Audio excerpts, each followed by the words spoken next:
wanted to make a quick video right quick. But look at this. It's so beautiful out there. Look at that. It's so, let me get that one more time. Woo. It's so beautiful out there. Sorry my windows are not clean. I did not get to clean my windows yet, but I gotta show y'all the view. But I wanted to make a quick video and explain what I would do if I wanted to get into trucking today. So first I'm gonna explain how I got into trucking, then I'll explain what I would do today with the knowledge that I know. Now, the way I got into trucking was I lived in Florida. I went to a local school. I paid $1,500. They gave me a license, but I didn't have much hours, so I couldn't do any solo work. So I went to Stevens with that license, and they put me right on the truck with a trainer, and I got my experience, and I did about 10 months, and then I left. 2 months after that, I got a job and started getting other jobs, other opportunities, and everything started being beautiful. So that was pretty much how things went for me in that scenario.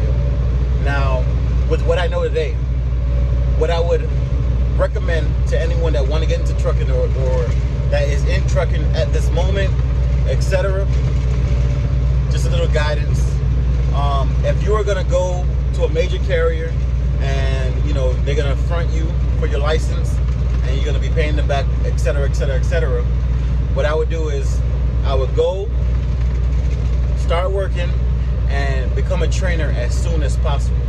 As soon as you can become a trainer, because the trainers are gonna be making that additional income. So if it's about the money for you, and if you feel safe enough that you can train, go train. You're gonna make some additional income in the first year. So that's the first thing I would recommend. The second thing I would recommend is learn how to make your own food. Make your own food in your truck.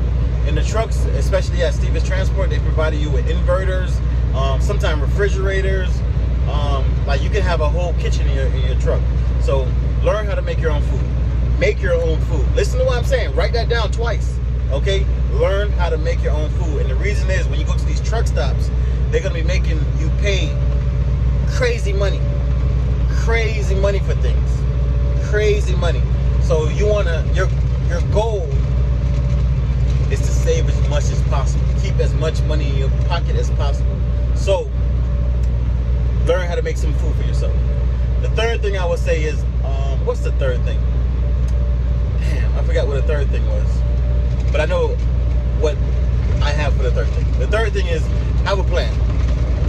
Have a plan. Make sure you know why you are doing any of this and know what you're going to do so that you can get out of trucking. Trucking should be a stepping stone. And I'm not saying that you gotta leave trucking in 2 years. What I'm saying is know what you want to do. Do you want to buy a truck?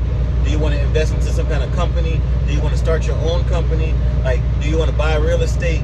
Know what you want to do, but don't splurge. Because one day trucking could be up and the next day trucking could be down. That's a fact. Okay? Don't rush into anything. Like, don't rush into those leases. Don't rush into buying a truck. Learn the business as best as possible. Prepare yourself as best as possible if you want to get into it. Just really do your due diligence, but the most important thing is to have a plan, so at least you know where you want to go, where you want to take things. That's the most important. And I remember that third one. The third one was, which is the fourth one now, put the weed down. Don't be around anybody smoking. Put the weed down. Stay away from it. It's not safe. I'm going to tell you why. They are trying to change certain laws. And right now, as it stands, urine tests are pretty much what the drug test is. But they're not even trying. I think they're going to. They're going to change the laws that it's going to be hair follicle tests that will be a part of the DOT requirements and et cetera, et cetera, et cetera. It's going to be federal, or I don't know the proper terminology, but it's going to be a part of the drug test requirements.